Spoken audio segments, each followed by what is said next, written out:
Legend of Total War here, and today we've got a Saving a Disaster battle playing as a team going up against the Disciples of Hashut, where normally any auto-resolve victory would be instantly rejected. It says so in the description under the submission instructions for a disaster battle. Open up any description of any disaster battle, it's there. But people oftentimes don't read the instructions, and that's fair enough. And every now and again I'll make an exception, because this one was submitted and I actually do think it's a disaster battle, and so I think it's an interesting scenario because of how poorly mismatched his army is against the Chaos Dwarfs here. I'm sure many of you guys will instantly recognize what the actual problem here is, because it's definitely something that I've mentioned many times before, but some people just forget. Anyway, if we have a look at the difficulty that we're playing on, or he's been playing on, so Legendary difficulty, very hard battles, no AI stat modifiers. We're going to pump that up to maximum. And I'm going to read out the email. So he says, as the title of the email is Chaos Dwarfs OP, which they're not, by the way. Anyway, he says, hi, this battle is very hard. Auto-resolve is Pyrrhic victory, but it destroys most of the army, and when I try to do it manually, Chaos Dwarf army abilities are too much for me to handle, especially bombardments, causes massive damage on sisters. Yeah, that's definitely annoying for sure, especially the Dreadquake battery and the fact that they've got 3 salvos of them, but it does give us some information here on how to deal with them. Basically, look at the cooldown, 90 seconds. The first cooldown of it is half of whatever that is. It's usually first 45 seconds. That's when they'll use it the first time. It usually takes about 5 seconds to cast, so you count on 95 seconds, and that's when the next one is going to be. You need to pay attention to it and try to dodge it. The slower your units, the harder it is to dodge, obviously. But they've obviously got other army abilities apart from that. Wrath of Tsar, not that big of a deal. Now, what's the big problem here? Why auto-resolve victory and yet still disaster battle? So if we have a look here, the auto-resolve does smash up our army. What is the innate trait, basically, of all Chaos Dwarf units? It's fire resistance, right? And what is this army here got in like absolute abundance? Flaming attacks. So pretty much every single one of our attacks is going to be reduced in damage. And unfortunately, when it comes to like type resistances, like physical resistance, ward save, flame resistance, spell resistance, all that kind of stuff, the auto-resolve doesn't really value it that much. And so units with particularly high fire resistance are just not going to be dished out as much damage by Sisters of Avalon here, so that's going to be a problem. And of course they do outnumber us. Let's jump in here and see what we can do. So yeah, you just really brought the wrong army to go and fight the Chaos Dwarves. They're not OP. You're just not thinking about what your army is capable of doing, because unfortunately flaming attacks, you can't turn them off. It's not a toggleable ability. And yeah, they're just gonna dish out less damage. And if you dish out less damage, it makes them less effective, obviously. Okay, now, dodging these army abilities here, they can be a little bit tricky. But one thing that helps, especially on snow maps, is to drop the brightness down as low as possible. It does kind of make the map look a little bit ugly, a bit browner, but it will make the circle bombardment a bit easier to spot, making it easier to dodge. Now what we're going to do here in order to like guarantee that we can dodge it is actually use this one here. What I want to do with them is like just bring them over to like over here. I don't intend to hide, because if we hide them, well, they're not going to drop the bombs until they discover us, and we've got an opportunity here at the start where they're not going to advance on us, most likely at the start. Anyway, so that would be good. Keep the artillery somewhat separated and go wide just in case they get targeted with it as well. Doesn't matter if they're not facing the direction we need to move straight away, but main thing I just want to alt, click and drag. So we also need to get some control groups going. I'm going to go one for the wizard, because I'm probably going to micro that one the most. Dragons, including the Lord, and phoenixes. Now phoenixes have a lot of fire resistance, and the dragons, they actually don't have flaming attacks, but just about everything else here does. Luckily the Eagle Claw bolt throwers don't. Okay, so we want to immediately just move them back to there. Things are going to get messed up, so nothing's going to be able to stop that, and we need to keep an eye on that time. Alright, so we keep an eye out for about 40 seconds. Now, no, you come over here. And at 40 seconds, we make sure that these are moving and this one isn't. Okay, now what I want to do with them, just look, if they're just standing still, that's cool, just wait.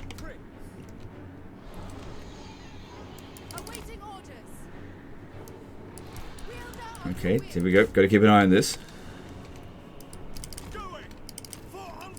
Alright, here we go.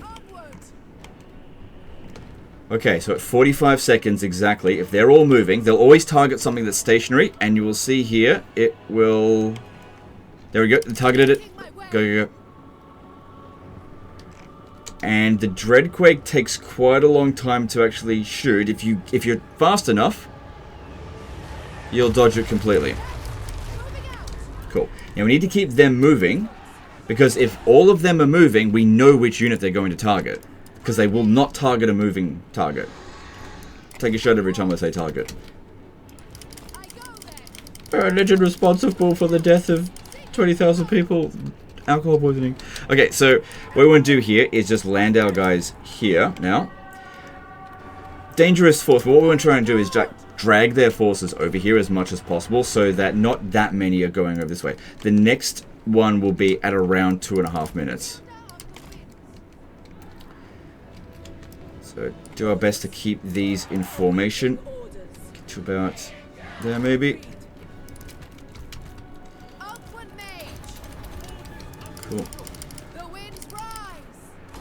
Yeah, as long as they fight side by side, that's all good. I'm not going to bother using the Phoenix to drop bombs on them right now. What I'm doing instead is trying to get a big blob going and overcasting Dwellers below right in the middle of it. It's not going to do much damage to the single entities, but it will clear out everything else. Pretty well, I think. Alright, the next one is due to drop any moment. But yeah, we have to make sure these ones here are moving. So, I reckon at 2 minutes 30. Oh, hang on, we got incoming over here. Dragon Ogres. Alright, I'm going to need these... Oh, hang on. Stand still, stand still. We're okay over here. I'm not taking any serious damage. There it is, there it is. Go, go, go, go. Okay, I need you guys to come back over here a little bit because we got, yeah, Dragon Ogres coming in. And we've dodged 2. The next one should be at about 4 minutes and 15 seconds. Roughly. Stay together. See, they're doing quite well there. Stat modifiers? Yeah, I did put stat modifiers on. You get back over here. Yeah, just keep moving. We just have to hope that they don't arrive at us before that 3-minute mark. Sorry, no, 4-minute mark. Get over here. Plus, I've also got a micro this over here. Because, yeah, what they do is they use their army abilities to smash a defensive position. And you've used a defensive army. You just got to be careful, that's all. Alright, we've got some stuff happening over here that's a little bit concerning. Okay, we've got to get our guys together. Go and fight the Kadai Destroyer. If everyone fights it, should be able to manage it. 2 spread out. Okay, you've got to keep moving. Yep, those Dragon Ogres are going back. That's good. Alright, let's get that in over there. Thing is, them doing flaming attacks will slow down our healing as well. Okay, get this dragon up into the air. And let's pop this down there, because that'll kill a whole bunch of them. Keep the Phoenixes down for now. What are you doing? Okay, and let's use a Dragon Breath on this. Okay, I've got to pay attention, because it's going to be popping... Shit. We can't be standing still. Okay, I think that's the last one there. At least we spotted it. I may have been a little bit late, and I was a little bit late, but we got him. We got him, ladies and gentlemen. We got him. Okay, cool. All right, you get in there. All right, there's no more Dreadquake mortars. Okay, you get to the back. All right, you get to the front. All right, we're all in guard mode. No, not quite. All right, and a bit of healing for you because it's not so much casualties as it is. Okay, get up in the sky. Let's try to fight these ones up in the sky now. This will take a bit of damage. Oh, I shouldn't have done that actually. That was a waste of magic. That's it. All right, now we need to get moving. Yep, everyone get moving. I don't want anyone to be left behind. Alright, and... Alright, bounce power isn't in our favor, so... The auto-resolve was actually being generous to us, I think. That happens all the time. Trying to get these phoenixes up in the sky is a bit of a challenge. Man, there's a massive blob there, but I was low on magic anyway. Need to get these ones over here to help distract against particularly dangerous units. So Lamasu, 25% flame resistance. You know, Sisters of Avalon dish out loads of damage. So even if they're reduced by a bit, it still does a fair bit of damage. Right, honestly, this is not the best spot at all for Eagle Claw Bolt Throwers. I need to move them around the flanks, because they're actually going to hit a lot of our own units. Just due to that angle there. Come on, that's it. Get them out of there. That's it. Okay, we've got... Yeah, get over here, try to pin down whatever we can. The fact that they've come at us in waves here is absolutely fantastic. No, what the hell? Dragon Ogre's no good against that. Oh my god, that guy just freaking insta-died. Get it out of there. Get them over here, and yeah, go for the fire glaives. They're the ones that are doing it. Oh my god.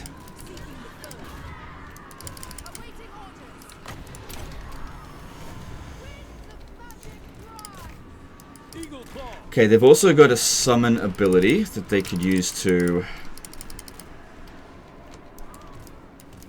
summon some Kadai Fireborn. I don't think they've used it yet. AI's a little bit janky on when they'll use that. Okay, yeah, that's it there. Yeah, main thing... Oh, watch out, we're getting shot a fair bit there. Oh, you're getting attacked. Get out of the way. But at least we're distracting a bunch of them. Maybe heal yourself. Alright. Okay, get these over here. They could use a heal.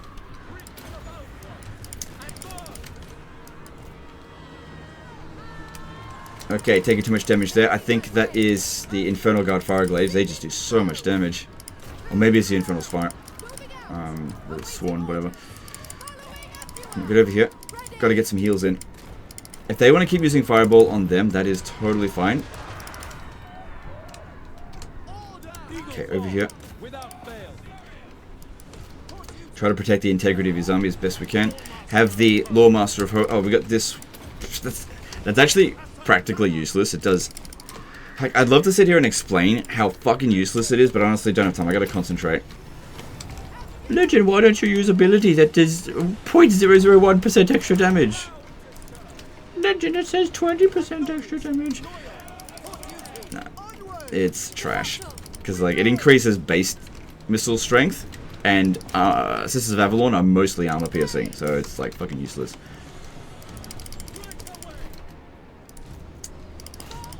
Step back. So these are Infernal Fire Sworn. Just don't bother using the fire bombs. It's just not going to do any serious damage. That dragon is suffering a little bit. Okay, I need to get that one back on the artillery there. Okay, just keep distracting them. That dragon is suffering. Keep distracting them as much as we can, just to try to get them to stop shooting.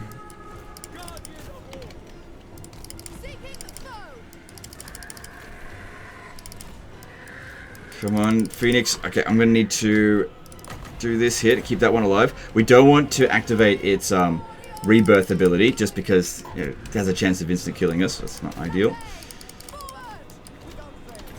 Reset that on us. Oh no, dragon, no. Dragon, no. Okay, I gotta try to save it. Oh, I can do it with this one. Okay, bounce power seems to be back in our favor. Yeah, it's annoying over here. Those fucking Infernal Fire Swans really got in there. You get back. Breath attacks. It's okay against infantry to be fine. Okay, get in there. Get in there.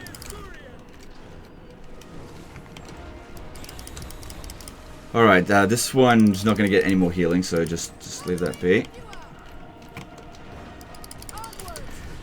Alright, looks like we're walking out of this one without too much damage. But yeah, I can totally see why this guy had trouble with the battle. So I'm not blaming him for not being able to beat the battle.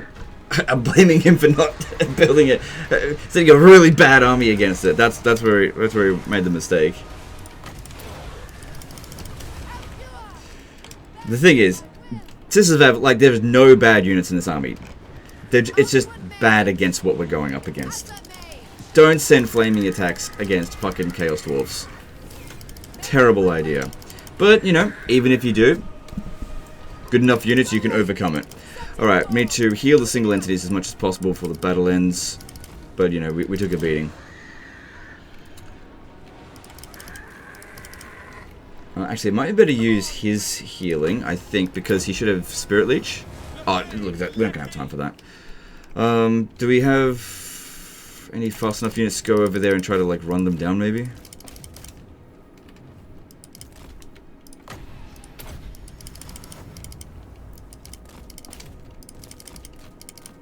Because, yeah, you don't want these guys getting away.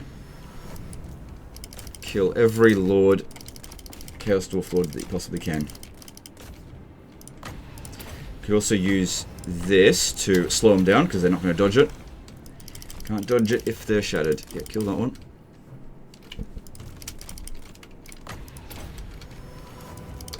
But yeah, the main goal for victory here was just buying enough time to dodge those army abilities, the Dreadquake Mortars, because... yeah, no joke. Seriously, does so much damage. Wipe out a single Sisters of Avalon with a single shot.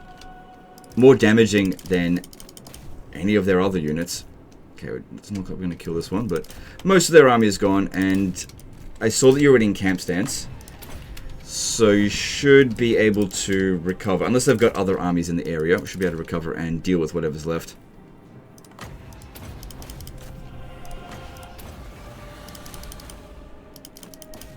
That's it. Alright, there we go. Hey, heroic victory, how about that? So yeah, going up against the Chaos Dwarfs, I don't know how many times I'm going to say this. Just think about the army that you've got. If you've got flaming attacks, if you can find some way to turn them off, do so. There are some exceptions to this though. So for example, if you're playing as Imric, because he's got abilities that allow him to strip away flame resistance, that compensates for it. And also he can provide a lot of flame resistance for his entire army. And because most of their units will also inflict flaming attacks, it's like you are fighting fire with fire. It's just that Imric is kind of better at it than them. But we don't have Imric here. But yeah, we may have been better off with Lothar and Seaguard. Dragons are actually fine because, yeah, they don't actually do flaming attacks on their base attacks with the Sun Dragon there. I'm actually not sure about the other ones. I don't think that they do as a base.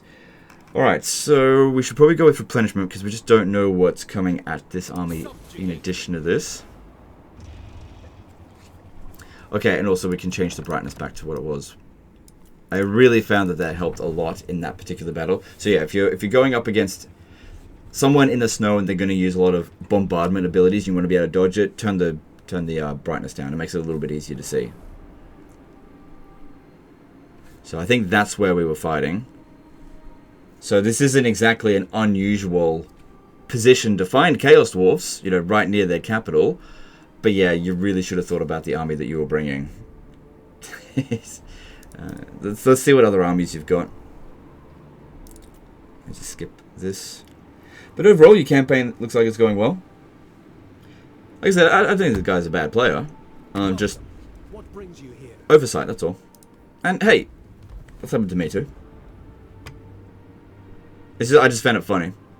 But yeah, I normally won't accept an auto-resolve victory as a disaster battle, but I will make exceptions when I feel like it's warranted, and this is one of those cases, because I do feel like it was actually a disaster battle, because the bounce power wasn't in our favor. It started playing their music once their reinforcements came in. We definitely weren't like super outpowered, which is how I was able to get a heroic victory. Alright, if we have a look at some of these other armies that he's got. This army here, no flaming attacks. I wouldn't say it's a great army by any means. But Lothar and Seaguard. Problem with Lothar and Seaguard though, shorter range and also lacking armor piercing. But the ability that used here, the Flaming Sword of Ruin, if we have a quick look at that one, it's called Ember's Phoenix, but it's identical to Flaming Sword of Ruin. If we have a look at what it does, imbues flaming attacks, magical attacks. Obviously, imbuing flaming attacks against Chaos Dwarfs, very bad idea. Magical attacks can be useful too, but it's just there to bypass physical resistance. Primarily, this is used to get rid of demons. But yeah, in terms of the damage increase, base weapon damage, that's melee base weapon damage, 30%. base missile damage 25%. So in the case of Sisters of Avalon, if we have a look at their damage output, base missile damage is 5. So we're increasing the damage by 1.25. Oh, base damage by 1.25 against heavily armored Chaos Dwarfs. Yeah. So if we have a look, yep, 125 armor. It's 85 armor. It's fucking nothing. Literally nothing. We take the exact same number of arrows to kill them. But when it comes to this one here, as an example, because the base missile damage is 18, that is significantly more damage that will be added on to that. So yeah, you need to get that ability over to here, because it's not very useful here at all, especially considering most of your units, you're just focusing a lot on armor piercing, and that benefits a lot for non-armor piercing. Anyway, that's the end of this one here, guys. Hope you guys enjoyed it. Hope you learned something. The main thing to take away from this is, one, read the instructions in the description if you're going to send a submission. I appreciate every single one, and I will still open them up even if you didn't listen to the instructions, because I will make exceptions every now and again. But those rules are there for a reason, because that is typically what people tend to enjoy. As soon as they see an auto-resolve victory, they go, look, easy battle. Even Valiant defeats often get scoffing from people. But I'll make exceptions if I feel like the battle is actually difficult, which I thought that was the case. Anyway, that's the end of this one. Hope you guys enjoyed it, and see you next time. Later, guys.